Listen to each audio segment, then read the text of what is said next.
Question: what's the hardest part about traveling with children? When I thought about that, first thing that came to my mind was potty breaks. When you got little ones with small bladders, man, it's like, are you serious? And they wait almost, sometimes I think intentionally. But you're somewhere, you're like, hey, we're going to the bathroom, and they're playing, they're having good times. You get in the road, you're on the road 3 or 5 minutes, they're like, I gotta go to the bathroom. We just got going. So that's what the challenge is. Yeah, I think with little kids, that is a big challenge because a lot of the places we travel to, they don't usually have a public bathroom. If they do, you have to pay for it, and it's not the nicest thing. And yeah, some of them don't even look like bathrooms. Yeah, this is a bathroom. It looks like a hole in the ground to me, and that happens. Especially in India, we saw that. There's a lot of places where it's just it's an inconvenience. It's an inconvenient place. It's not pretty. Yeah, our youngest daughter was like 3 in India, and she refused to go to the bathroom in the holes that were the bathrooms. She just would not go, and that was tough. So that's a big challenge. Little potty, but again, it's not a huge deal. It's not worth sometimes not you going. Think it's a huge oh deal. man, sometimes he threatens throwing it all in. We're not going anymore. In fact, that question before about giving up, that's when he considers giving up. That was years ago when I was a small person. I got bothered by small things. It can be annoyingly inconvenient, but again, it's not a huge deal. It's not like I get thrown in the towel. The rest of it's just parenting. Kids are kids. They fight over stuff. They get tired. They get ornery. They want to do this. They don't want to do that. It happens, but that happens everywhere. You don't hear people say, "That's it. We're never living in one place ever again because my kids keep fighting." They don't blame it on the circumstance, but it's funny when they're out traveling. Oh, we're not traveling, it's too hard. We're never going anywhere again because they're fighting. Because they're fighting, but we're never driving in the car because they're fighting. Right, it's not the car, it's not traveling, it's just parenting. I think in that way the biggest challenge is that your parenting is put on display, maybe, and you also have the challenge of parenting in different situations. So you can accustom yourself, great. which is good, which is really a good thing because it helps you to become a better parent. You can become accustomed to parenting your children in your home, and that's why you don't want to leave because it's harder for you. It's harder for you to now parent them in the car. Harder for who? I'm just saying. Harder for who? For people. For parents. For the parents. They blame it on the kids. I'm so tired of parents saying, "My kids don't travel. They can't handle the change." I think really it's the parents, man. Sorry, I'm bold about this, but I feel strongly about this. It's the parents. All these parents have so many rules. They can't deal with it. Like, no, I can't take my kids traveling because they can't handle change. Kids are awesome at handling change. Kids are adept very well to handling change. I mean, our kids can handle everything. It's amazing, you know. I mean, they just roll with the flow, go with the flow. It's so amazing. But yeah, it's the parents and it's you as a parent that usually has the challenge of learning how to parent them in different situations and in public places. Learning how to effectively deal with normal, everyday parent-child interactions.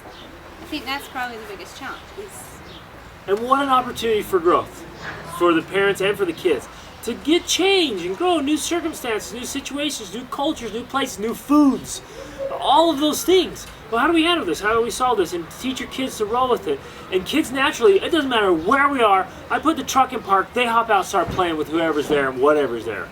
If it's a rock pile and a couple native kids, they go. They're like, I don't like dirt. No, they just roll with it and they change. Well, and that again comes from just exposure, okay? If our kids had only lived in a house and only grown up in the living room on the carpet, they are going to have more of those challenges. They're not going to be as quick to adapt, but they will adapt quickly. I was pausing for the truck, but never mind, we'll keep going. They will adapt quickly as long as they're exposed to it and parents set the right example. If you say, oh, this is so hard and this is tough and look how dirty it is and look at that, and they're going to pick up on that. But if you just allow them to, accept and embrace whatever comes their way, they're going to do that a lot easier than most adults. You will, than the parents will. So the biggest thing in this whole question, the biggest thing I think is attitude. If you have a really good attitude about it, It'll pass on to your kids. Most of what kids pick up anyways is from their parents. So pass on a great attitude. Be easygoing and be able to roll with whatever comes. And have a great attitude. I think you're totally right. I would say that is probably the biggest challenge of traveling with children is you as a parent having the right attitude to set that example for them. I think I find that for myself, that a lot of times that's the challenge, is me having the attitude to say, you know what, we're going to figure this out, we're going to handle this stress right here, we're going to deal with this situation, in a positive way instead of complaining and whining or whatever, looking for the bad in that. That's probably the biggest challenge. But you did mention something that we could talk about is food. I think probably a lot of people might have an issue. In fact, I read this article online that was ridiculous, that make sure if you're traveling, go somewhere where they're going to have French fries because, if they don't serve kid-friendly food, you don't want to travel there. I was like, are you serious?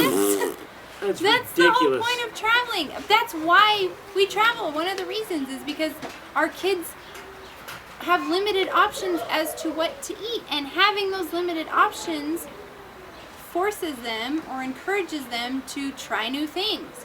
I'm hungry. Well, okay, here's what's for dinner. This is what they're serving today. Okay, they eat it. I mean, yesterday we went out to eat at the market in Panachel, and my son was eating spoonfuls of shredded radishes. I mean, what 8-year-old kid does that? He was eating awesome.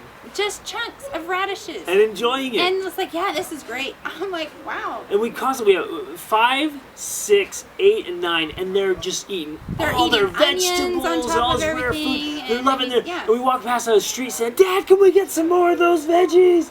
I mean, they're just devouring it. There's no chicken nuggets or macaroni and cheese. And they love that stuff when it's there, but when we are in the States, when we're in the States and we are around that kind of stuff, when there's cereal and there's, cookies and there's whatever, they want nothing to do with this other stuff. Eat radishes? Are you kidding? No, they wouldn't touch it. So we like to be out of those situations. We like to leave that, and we're not going to we're not going to bring the macaroni and cheese along because our kids won't eat anything else. Your kids will eat other stuff. Trust me. If there's nothing else available, they'll eat it. Now, and then they'll like it. They might complain at first. They're not used to it. They're used to eating what they like. But with practice, with exposure, they're going to adjust and they're going to realize this is what there is to eat. And if I'm hungry, I have to eat it. That happens so often. We'll be traveling through places and we're all hungry and we find the first stand, the first lady that's selling something, and whatever it is, we're going to eat it. And so will the kids, and they'll love it. And they eat it too because they're hungry. We read Pinocchio, and my son, the 8-year-old, still loves to quote it. It says, hunger makes the best sauce. When you're hungry, whatever it is, it's going to taste really good, and you're going to eat it. And that's, I think, one of the biggest, one of the great benefits of traveling is that you learn to do that from necessity. You're not saying to your kids, no, you have to eat your vegetables because you need to learn to eat them. Well, you know what? All that's left to eat is these radishes, and so they eat them without us even saying anything because they're hungry. And they enjoy them. And if you're catching yourself right now, well, yeah, it's good for your kids, but my kid doesn't, or no, mine's this way. Again, it's those circumstances, those situations. They'll adapt, they'll change. What a great opportunity to have all that variety, all these different experiences, just to get out and experience what's available in this wonderful world of ours, instead of just being confined to one thing. And if you keep your kid in one situation, they're going to act the same way. When you pull them out of that, all of a sudden that doesn't apply anymore. It's a totally different situation.